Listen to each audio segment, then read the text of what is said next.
پھر حضور نے فرمایا 7 لوگ خوش قسمت ایسے ہیں جن کو اللہ تعالیٰ اپنے سائے میں جگہ عطا فرمائے گا جس دن کوئی سایہ نہیں ہوگا۔ امام عادل، عدل کرنے والا حکمران، اور وہ جوان جو اللہ کی عبادت میں جوانی گزارے۔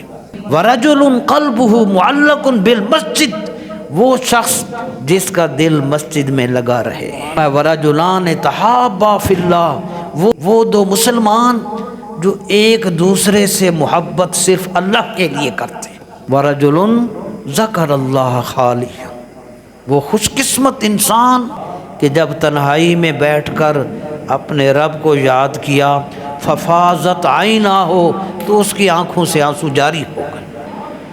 وہ نوجوان، وہ شخص جسے خاندانی حسین عورت برائی کے لیے بلائے مگر وہ یہ کہے انی اخاف اللہ، میں اپنے اللہ سے ڈرتا ہوں، اور اس کی دعوت کو جھٹک دے ان کا۔ اور ایسا شخص جو چھپ کر اس طرح خیرات اور صدقہ کرے کہ اس کا بایاں ہاتھ نہ جانے کہ دائیں ہاتھ نے کیا صدقہ دیا ہے۔